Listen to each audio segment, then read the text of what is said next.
Assalamualaikum warahmatullahi wabarakatuh. Perkenalkan, nama saya Aulia Jacinda Madini dengan NBI 11122200045. Di sini saya akan menjelaskan mengenai pemerintahan daerah Kota Surabaya. Pertama-tama, saya akan menjelaskan mengenai perkembangan UU dari pemerintahan Kota Surabaya.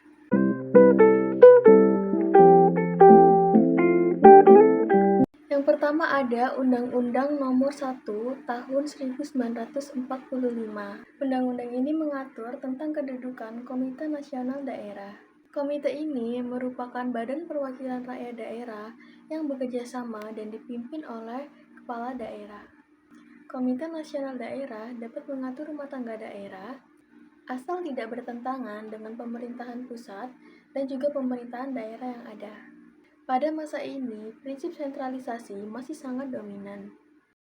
Pemerintahan pusat memegang kekuasaan penuh dalam banyak aspek kehidupan, dan juga tidak memberikan banyak otonomi kepada pemerintah daerah. Pemerintah daerah Kota Surabaya banyak bergantung pada kebijakan pemerintah pusat, dan tidak ada pembagian otonomi yang jelas seperti pada masa sekarang ini.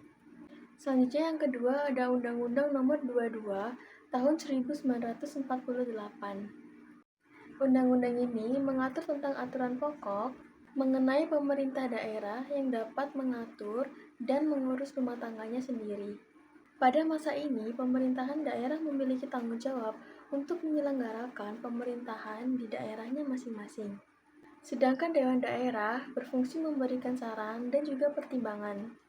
UU Nomor 22 ini mengakui adanya prinsip otonomi daerah, yaitu kewenangan daerah untuk mengatur dan mengurus rumah tangganya sendiri.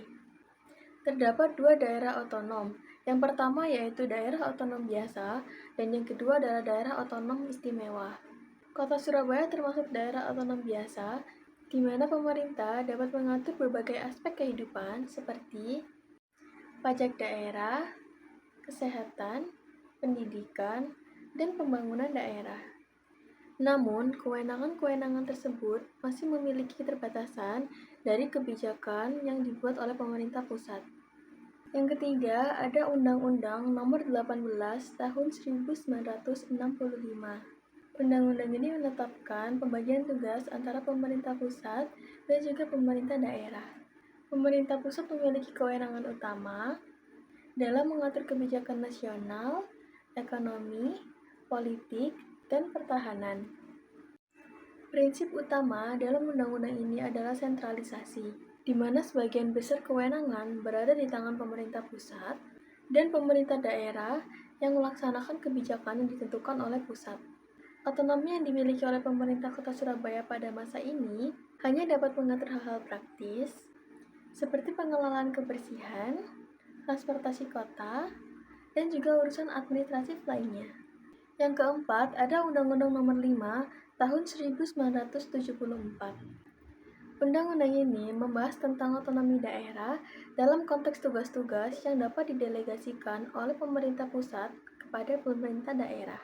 Desentralisasi merupakan prinsip yang digunakan di mana pemerintah daerah dapat mengatur urusan tertentu dalam batas-batas yang telah ditetapkan oleh pemerintahan pusat. Pada masa ini, Kota Surabaya mulai memiliki otonomi untuk mengatur urusan yang lebih lokal, seperti pembenahan fasilitas kota dan pembangunan infrastruktur dalam kota dengan pedoman dan anggaran yang disetujui oleh pusat. Selanjutnya yang kelima, ada Undang-Undang Nomor 22 Tahun 1999. Undang-undang ini memberikan otoritas yang lebih besar kepada pemerintah daerah melalui pembagian kewenangan yang lebih jelas dengan dua kategori, yaitu urusan wajib dan juga urusan pilihan. Urusan wajib merupakan urusan yang wajib dilaksanakan oleh pemerintah daerah, sedangkan urusan pilihan merupakan urusan yang dapat dipilih oleh daerah untuk dilaksanakan jika memungkinkan. Dalam masa ini, pemerintah daerah Kota Surabaya memiliki urusan wajib seperti pendidikan dasar dan menengah, kesehatan, infrastruktur dasar, serta pengelolaan lingkungan hidup. Lalu ada urusan pilihan seperti pembangunan ekonomi lokal, pengembangan pariwisata dan kebudayaan, pengelolaan perumahan dan pemukiman, dan kewenangan mengatur peraturan daerah terkait aspek kehidupan masyarakat lokal. Selanjutnya yang keenam ada Undang-Undang Nomor 32 Tahun 2004 yang mengatur lebih rinci tentang pembentukan peraturan daerah dan peran DPRD untuk mengawasi pemerintah daerah. Prinsip demokrasi dan desentralisasi sangat ditekankan. Prinsip ini menekankan partisipasi masyarakat dalam pengambilan keputusan serta memberikan kewenangan daerah dalam pengelolaan pemerintahan dan sumber daya alam. Pada saat ini, Kota Surabaya diberikan otonomi yang lebih luas seperti perencanaan pembangunan kota, pengelolaan keuangan daerah, pendidikan dan kesehatan lokal, serta pengelolaan infrastruktur kota. Yang terakhir ada Undang-Undang Nomor 23 Tahun 2014 yang memberikan daerah otonomi yang lebih kompleks untuk mengatur dan mengurus rumah tangganya sendiri. Prinsip yang digunakan adalah desentralisasi, dekonsentrasi, dan juga tugas pembantuan. Pemerintah Kota Surabaya memiliki otonomi dalam penyediaan fasilitas umum, pendidikan dan kesehatan, serta pengaturan administrasi kependudukan. Lalu ada contoh prinsip dekonsentrasi seperti pengelolaan pendidikan menengah, SMA atau SMK, serta penyelenggaraan kesehatan, rumah sakit dan puskesmas. Lalu tugas pembantuan seperti penerapan program vaksinasi nasional, dan penyelenggaraan infrastruktur nasional seperti pembangunan jalan tol dan juga jembatan. Selanjutnya, saya akan membahas tentang lingkungan pemerintahan.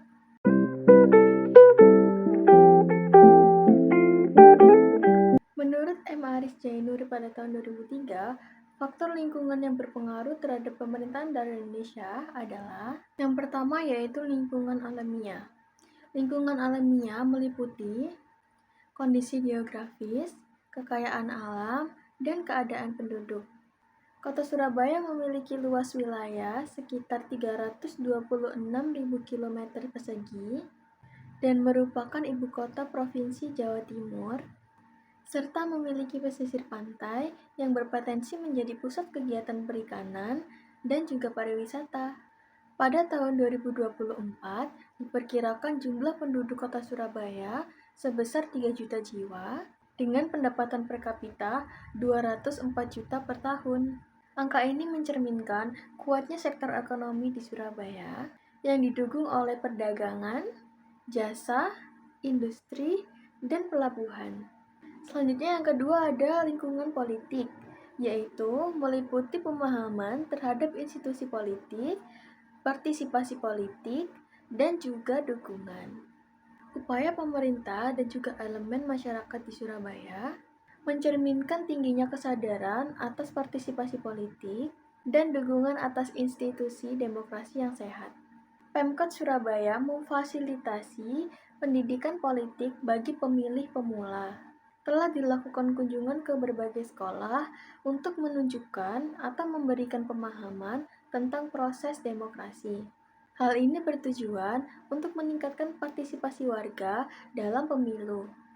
Tak hanya dilakukan sosialisasi secara langsung, tetapi Pemkot Surabaya juga melakukan sosialisasi melalui media sosial yang memiliki sasaran yaitu generasi muda.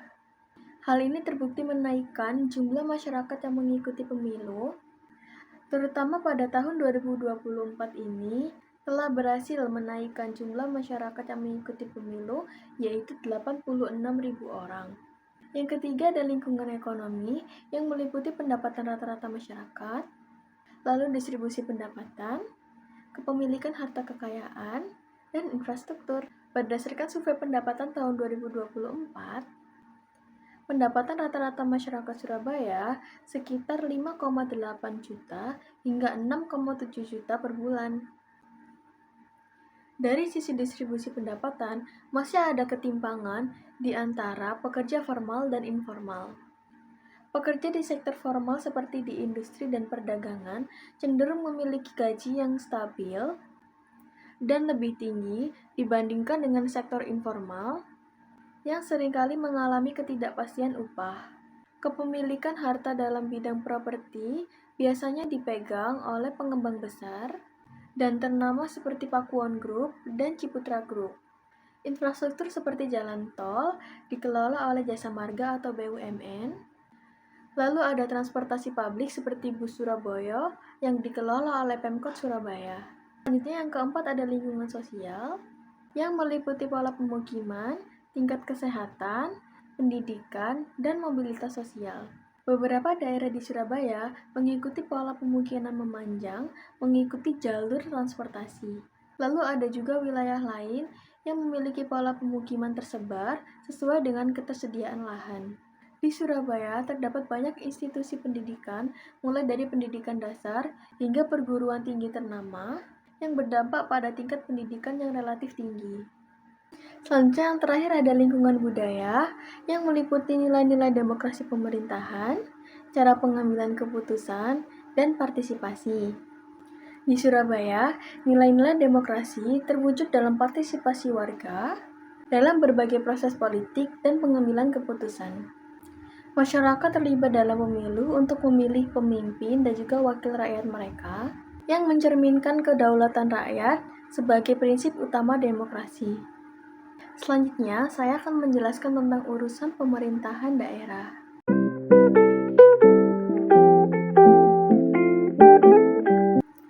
Kota Surabaya dipimpin oleh seorang wali kota, di mana kota Surabaya memiliki banyak sekali dinas-dinas yang mengurus berbagai urusan yang ada di kota Surabaya.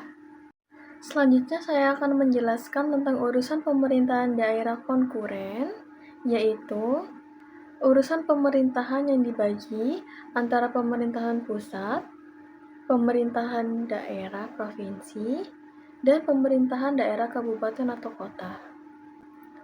Urusan pemerintahan daerah konkuren terdapat dua jenis, yang pertama wajib dan yang kedua pilihan. Di dalam urusan pemerintahan konkuren wajib, terdapat dua pelayanan, yaitu pelayanan dasar dan non-pelayanan dasar. Dalam urusan wajib pelayanan dasar, terdapat pendidikan, di mana pemerintah Kota Surabaya memiliki tanggung jawab untuk melakukan pengelolaan dan pembangunan sekolah negeri. Dan Dinas Pendidikan Kota Surabaya adalah dinas yang mengurusi urusan pendidikan ini. Selanjutnya ada pelayanan dasar kesehatan, di mana pemerintah Kota Surabaya memiliki tanggung jawab untuk melayani atas penyelenggaraan kesehatan di tingkat pertama, seperti puskesmas dan rumah sakit umum daerah di Kota Surabaya. Dan Dinas Kesehatan Kota Surabaya merupakan dinas yang mengurus urusan kesehatan ini. Yang ketiga ada pekerjaan umum dan penataan ruang. Pemerintah Kota Surabaya mengelola pembangunan, penataan ruang kota, dan infrastruktur dasar seperti jalan, jembatan, dan drainase. Dinas Pekerjaan Umum dan Perumahan Rakyat Kota Surabaya merupakan dinas yang mengurusi bagian ini. Yang keempat ada perumahan rakyat dan kawasan pemukiman. Pemerintah kota bertanggung jawab atas penyediaan rumah rakyat dan juga pengelolaan kawasan pemukiman, seperti pembangunan rumah susun dan pemukiman yang terintegrasi. Dinas Perumahan dan Kawasan Pemukiman Kota Surabaya merupakan dinas yang mengurusi bagian ini. Yang kelima ada ketentraman, ketertiban umum, dan juga perlindungan masyarakat. Pemerintah Kota Surabaya mengelola keamanan dan ketertiban umum melalui Satpol PP, Dinas Perhubungan, dan Kepolisian Daerah. Dinas Ketertiban Umum dan Perlindungan Masyarakat atau Satpol PP merupakan dinas yang mengurusi bagian ini. Selanjutnya nomor 6 yang terakhir yaitu sosial. Pemerintah Kota Surabaya memiliki tanggung jawab dalam pemberian bantuan kepada warga miskin, penanganan masalah tunawisma, pengelolaan rumah singgah. Dinas Sosial Kota Surabaya merupakan dinas yang terkait dalam mengurusi urusan ini. Selanjutnya ada urusan wajib non-pelayanan dasar. Yang pertama ada tenaga kerja, di mana pemerintah Kota Surabaya memberikan pelatihan dan juga pembinaan untuk pekerja lokal oleh dinas terkait. Dinas Tenaga Kerja Kota Surabaya merupakan dinas yang mengurusi bagian ini. Yang kedua ada pemberdayaan perempuan dan perlindungan anak. Pemerintah Kota Surabaya mengelola program pemberdayaan perempuan seperti Pusat Keterampilan untuk Perempuan dan Perlindungan terhadap KDRT. Dinas Pemberdayaan Perempuan dan Perlindungan Anak Kota Surabaya merupakan dinas yang terkait dengan bagian ini. Yang ketiga ada pangan. Pemerintah Kota Surabaya mengelola distribusi pangan melalui pasar tradisional dan pengawasan terhadap harga kebutuhan pokok. Dinas Ketahanan Pangan Kota Surabaya merupakan dinas yang terkait dengan bagian ini. Yang keempat ada pertanahan, di mana pemerintah Kota Surabaya mengelola sertifikasi tanah dan perizinan pemanfaatan lahan di Kota Surabaya. Badan Pertanahan Nasional atau BPN Kota Surabaya merupakan badan yang mengurusi bagian ini. Yang kelima ada lingkungan hidup. Pemerintah Kota Surabaya memiliki tanggung jawab dalam pengelolaan sampah, penghijauan, dan juga pengendalian polusi udara. Dinas Lingkungan Hidup Kota Surabaya adalah dinas yang mengurusi bagian ini. Yang keenam ada administrasi kependudukan dan pencatatan sipil, di mana pemerintah Kota Surabaya menyediakan layanan pembuatan KTP, akta kelahiran, dan dokumen kependudukan yang lainnya. Dinas Kependudukan dan Pencatatan Sipil Kota Surabaya merupakan dinas yang mengurusi bagian ini. Yang ketujuh ada pemberdayaan masyarakat dan desa, di mana pemerintah Kota Surabaya mengelola program pemberdayaan masyarakat seperti pelatihan keterampilan bagi warga. Dinas Pemberdayaan Masyarakat dan Desa Kota Surabaya merupakan dinas yang terkait pada bagian ini. Selanjutnya yang ke-8 ada pengendalian penduduk dan keluarga berencana, di mana pemerintah Kota Surabaya mengimplementasikan program keluarga berencana dan penyuluhan kepada masyarakat untuk pengendalian jumlah penduduk. Dinas Pengendalian Penduduk dan Keluarga Berencana Kota Surabaya merupakan dinas yang terkait dengan bagian ini. Yang ke-9 ada perhubungan, yaitu pemerintah Kota Surabaya mengelola transportasi publik dalam kota, termasuk bus kota dan angkutan umum lainnya. Dinas Perhubungan Kota Surabaya merupakan dinas yang terkait dengan bagian ini. Selanjutnya nomor 10 ada komunikasi dan informatika. Pemerintah Kota Surabaya menyediakan akses internet untuk masyarakat dan mengelola situs informasi publik. Dinas Komunikasi dan Informatika atau Diskominfo Kota Surabaya merupakan dinas yang terkait dengan bagian ini. Yang ke-11 ada Koperasi Usaha Kecil dan Menengah, di mana pemerintah Kota Surabaya mendukung perkembangan UKM melalui pelatihan dan pemberian fasilitas pemasaran produk. Dinas Koperasi dan UMKM Kota Surabaya merupakan dinas yang mengurusi bagian ini. Yang ke-12 ada penanaman modal. Pemerintah Kota Surabaya berperan untuk menarik investasi lokal melalui insentif dan juga kemudahan izin usaha. Dinas Penanaman Modal dan Pelayanan Terpadu Satu Pintu Kota Surabaya merupakan dinas yang mengurusi bagian ini. Nomor 13 ada kepemudaan dan olahraga, di mana pemerintah Kota Surabaya mengelola fasilitas olahraga, kegiatan kepemudaan di Surabaya, seperti pelatihan olahraga, dan juga kegiatan pemuda. Dinas Pemuda dan Olahraga Kota Surabaya merupakan dinas yang mengurusi bagian ini. Yang ke-14 ada statistik, di mana pemerintah Kota Surabaya melakukan pengumpulan data statistik terkait penduduk dan juga ekonomi lokal. Badan Pusat Statistik atau BPS Kota Surabaya merupakan badan yang mengurusi bagian ini. Selanjutnya yang ke-15 ada persandian. Pemerintah Kota Surabaya memiliki tanggung jawab untuk menjaga keamanan informasi lokal dan pengelolaan data sensitif dalam lingkup pemerintahan kota. Dinas Komunikasi dan Informatika Kota Surabaya merupakan dinas yang terkait dengan bagian ini. Yang ke-16 ada kebudayaan, di mana pemerintah Kota Surabaya berperan untuk melestarikan kebudayaan lokal, seperti penyelenggaraan festival budaya dan pengelolaan museum lokal. Dinas Kebudayaan Kota Surabaya merupakan dinas yang berkaitan dengan bagian ini. Ke-17 ada perpustakaan, di mana pemerintah Kota Surabaya mengelola perpustakaan umum dan menyediakan akses ke koleksi buku untuk masyarakat. Dinas Perpustakaan dan Kearsipan Kota Surabaya merupakan dinas yang terkait pada bagian ini. Yang terakhir nomor 18 ada kearsipan, di mana pemerintah Kota Surabaya melakukan pengelolaan terhadap arsip lokal dan juga dokumen pemerintahan daerah. Dinas Perpustakaan dan Kearsipan Kota Surabaya merupakan dinas yang terkait pada bagian ini.